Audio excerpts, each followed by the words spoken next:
Hi friends, Manjula Vinod recipes and blog ಚಾನಲ್ಗೆ ನಿಮ್ಮೆಲ್ಲರಿಗೂ ಸ್ವಾಗತ. ಇವತ್ತು ಮೊದಲು ನಾನು ಕ್ಯಾರೆಟ್ ಜ್ಯೂಸ್ ಮಾಡ್ತಾಯಿದ್ದೀನಿ. ಕ್ಯಾರೆಟ್ ಜ್ಯೂಸ್ ಮಾಡೋದಕ್ಕೆ 2 ಕ್ಯಾರೆಟ್ ತೊಗೊಂಡಿದ್ದೀನಿ.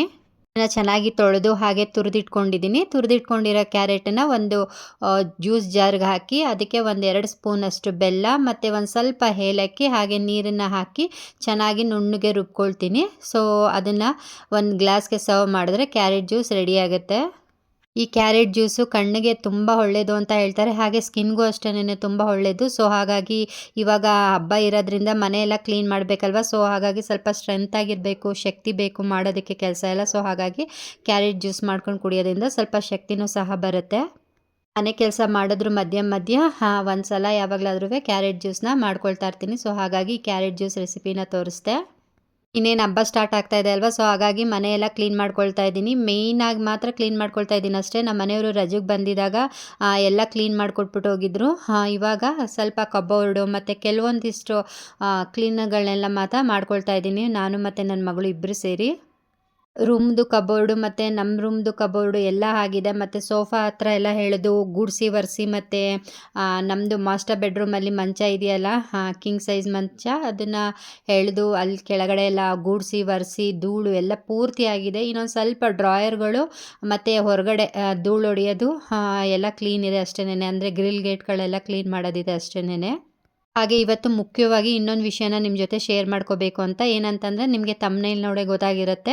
ಹೌದು, ಸ್ವಲ್ಪ ಯೂಟ್ಯೂಬ್ ಬಗ್ಗೆ ಮಾತಾಡ್ತಾ ಇದ್ದೀನಿ. ಅಂದರೆ ಯೂಟ್ಯೂಬಲ್ಲಿ ನಾನು ತಮ್ಲೈನ್ ಹೇಗೆ ಮಾಡ್ತೀನಿ, ನಾನೇ ಮಾಡ್ತೀನ ಅಥವಾ ವಾಯ್ಸ್ ಓವರ್ ಹೇಗೆ ಕೊಡ್ತೀನಿ, ಮತ್ತು ಟೈಟಲ್ ಹಾಕೋದು ಮತ್ತು ಎಡಿಟಿಂಗು ಇವೆಲ್ಲ ಯಾರು ಮಾಡಿಕೊಡ್ತಾರೆ ನನಗೆ, ನಾನೇ ಮಾಡ್ತೀನ ಅಥವಾ ನನಗೆ ಬೇರೆ ಯಾರಾದರೂ ಹೆಲ್ಪ್ ಮಾಡ್ತಾರಾ ಅನ್ನೋದ್ರ ಬಗ್ಗೆ ಇವತ್ತಿನ ವಿಷಯದಲ್ಲಿ ಮಾತಾಡ್ತೀನಿ. ನಾನು ಚಿಕ್ಕದಾಗಿ ನಿಮ್ಮ ಜೊತೆ ಶೇರ್ ಮಾಡ್ಕೊಳ್ತೀನಿ, ಯಾಕಂದರೆ ತುಂಬ ಲೆಂತಿಯಾಗಿ ಹೇಳಬೇಕು ಅಂತಂದರೆ 2 ದಿನ ಆದರೂ ಮುಗಿಯಲ್ಲ. ಸೊ ಹಾಗಾಗಿ ಎಡಿಟಿಂಗು ವಾಯ್ಸ್ ಓವರ್ ಕೊಡೋದು ಮಾತ್ರ ನಾನೇ ಕೊಡ್ತೀನಿ. ಮೈಕೆಲ್ಲ ಏನು ಇಟ್ಕೊಂಡಿಲ್ಲ ವಾಯ್ಸ್ ಓವರ್ ಕೊಡೋದಕ್ಕೆ. ಸೊ ಎಡಿಟಿಂಗು ನಾನೇ ಮಾಡ್ತೀನಿ, ಮತ್ತು ತಮ್ನೈಲು ಹಾಕ್ಕೊಳ್ತೀನಿ, ಟೈಟಲು ನಾನೇ ಹಾಕ್ಕೊಳ್ತೀನಿ.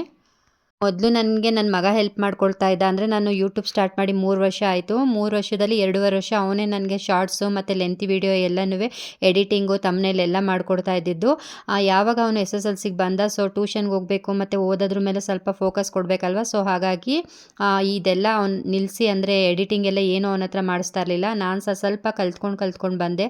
ಅವ್ನಿಗೇನಾದ್ರು ತುಂಬ ಫ್ರೀ ಇದ್ದಾಗ ಮಾಡಿಕೊಡ್ತಿದ್ದ SSLCಲೂ. ಆವಾಗ ಅವನ ಜೊತೆ ನೋಡಿ ನಾನು ಕಲಿತು ಇವಾಗ ಪರವಾಗಿಲ್ಲ, ಒಂದು ತಕ್ಕ ಮಟ್ಟಿಗೆ ಮಾಡ್ತೀನಿ. ಒಂದು ವೀಡಿಯೋನ ಎಮರ್ಜೆನ್ಸಿಗೆ ಹೇಗೆ ತಮ್ಲೈನ್ ಹಾಕಿ ಹಾಗೆ ಎಡಿಟಿಂಗ್ ಮಾಡಿ ವಾಯ್ಸ್ ಓವರ್ ಕೊಟ್ಟು ವೀಡಿಯೋ ಅಪ್ಲೋಡ್ ಮಾಡ್ಬೋದು, ಆ ಮಟ್ಟಿಗೆ ಕಲ್ತ್ಕೊಂಡು ನಾನು ವೀಡಿಯೋನ ಹಾಕ್ತಾಯಿದ್ದೀನಿ. ಹಾಗೆ ಕಲ್ತ್ಕೊಂಡಿದ್ದೀನಿ ಸಹ, ತುಂಬ ಕಲ್ತಿದ್ದೀನಿ ಯೂಟ್ಯೂಬಿಂದ. ಮೊದಲಂತೂ ನನಗೇನು ಗೊತ್ತಾಗ್ತಿರ್ಲಿಲ್ಲ, ಹೆಂಗೆ ವಾಯ್ಸ್ ಓವರ್ ಕೊಡಬೇಕು ಅನ್ನೋದು ಗೊತ್ತಾಗ್ತಿರ್ಲಿಲ್ಲ, ಅದು ಡಿಲೀಟ್ ಮಾಡೋದು ಹೇಗೆ ಅಥವಾ ಏನಂದರೆ ಏನೂ ಗೊತ್ತಾಗ್ತಿರ್ಲಿಲ್ಲ. ಸೊ ಇವಾಗ ಪರವಾಗಿಲ್ಲ, ಚೆನ್ನಾಗಿ ಕಲ್ತಿದ್ದೀನಿ. ತುಂಬ ಚೆನ್ನಾಗಿ ಅಂತ ಹೇಳಕ್ಕೆ ಬರಲ್ಲ, ಒಂದು 1/4 ಭಾಗ ಕಲ್ತಿದ್ದೀನಿ ಅಷ್ಟೇನೆ. ಸುಮಾರು 1 ವರ್ಷದಿಂದ ನಾನೇ ಮಾಡ್ತಾ ಇರೋದು ವೀಡಿಯೋ ಅಪ್ಲೋಡ್ ಎಲ್ಲ, ತಮ್ಲೈನ್ ಹಾಕಿ ಹಾಗೆ ವಾಯ್ಸ್ ಓವರ್ ಕೊಟ್ಟು ಮತ್ತು ಟೈಟಲ್ ಎಲ್ಲ ಹಾಕಿ ಎಡಿಟಿಂಗ್ ಎಲ್ಲ ಪ್ರತಿಯೊಂದು ಮಾಡಿ ನಾನೇ ವೀಡಿಯೋ ಅಪ್ಲೋಡ್ ಮಾಡ್ತಾ ಇದ್ದೀನಿ. ನಿಜವಾಗ್ಲೂ ತುಂಬ ಖುಷಿ ಆಗ್ತಿದೆ, ಯಾಕಂದರೆ ಯೂಟ್ಯೂಬ್ ಬಗ್ಗೆ ನನಗೇನು ಗೊತ್ತಿರಲಿಲ್ಲ.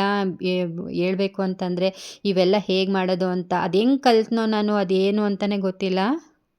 ಕಷ್ಟ ಕಾಲದಲ್ಲಿ ನಮಗೆ ಯಾರು ಯೂಟ್ಯೂಬ್ನ ಹೇಳ್ಕೊಡೋರಿಲ್ಲ ಅಂತ ಅಂದಮೇಲೆ, ಸೊ ಒಂದು ತಕ್ಕ ಮಟ್ಟಿಗೆ ಕಲ್ತು ನಾನು ವೀಡಿಯೋನ ಅಪ್ಲೋಡ್ ಮಾಡ್ತಿದ್ದೀನಿ ಅಂತಂದರೆ ನಿಜವಾಗ್ಲೂ ತುಂಬ ಖುಷಿ ಆಗ್ತಾಯಿದೆ.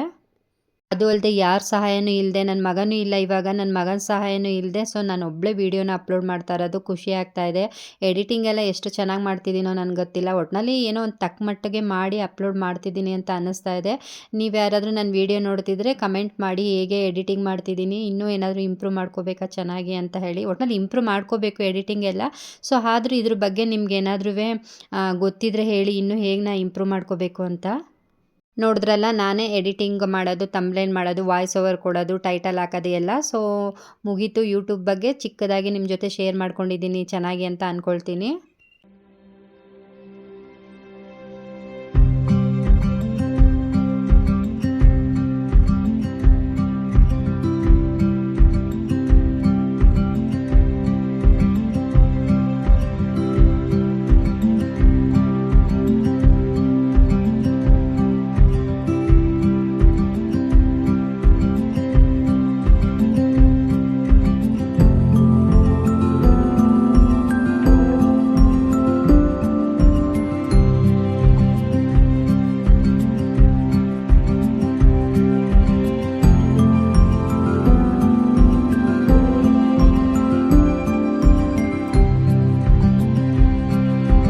ಹಾಗೆ ಬಟ್ಟೆಗಳೆಲ್ಲ ಮಡಿಸಿ ಮತ್ತು ಕಬೋರ್ಡ್ ಜಾಗಕ್ಕೆ ಸೇರಿಸಿ ಮತ್ತು ಇನ್ನೊಂದು ಸ್ವಲ್ಪ ಬಟ್ಟೆಗಳನ್ನೆಲ್ಲ ಒಗ್ದಿದ್ದೆ.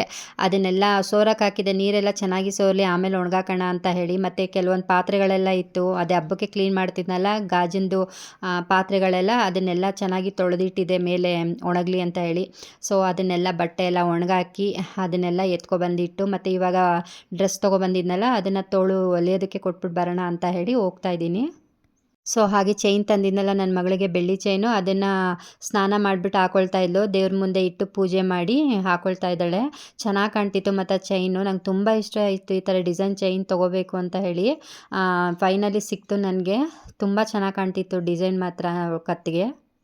ಇವಾಗಿನ ಕಾಲದಲ್ಲಿ ಅದು ಬೆಂಗಳೂರಲ್ಲಿ ಮತ್ತು ಗೋಲ್ಡ್ ರೇಟ್ ಬೇರೆ ಜಾಸ್ತಿ ಆಗಿರೋದ್ರಿಂದ ಚಿನ್ನದ ಚೈನ್ ಹಾಕೊಂಡು ಹೋಗೋದು ಅಷ್ಟೊಂದು ಸೇಫು ಅಲ್ಲ, ಯಾಕಂದರೆ ಇವಳು ಬಸ್ಸಲ್ಲಿ ಹೋಗಿ ಬರೋದ್ರಿಂದ. ಸೊ ಹಾಗಾಗಿ ಬೇಡ ಅಂತ ಹೇಳಿ ನಾವು ಬೆಳ್ಳಿ ಚೈನೇ ತೊಗೊಟ್ಟಿದ್ದೀವಿ. ಸೊ ಅದೇ ಡೈಲಿ ಯೂಸ್ಗೂ ಚೆನ್ನಾಗಿರುತ್ತೆ.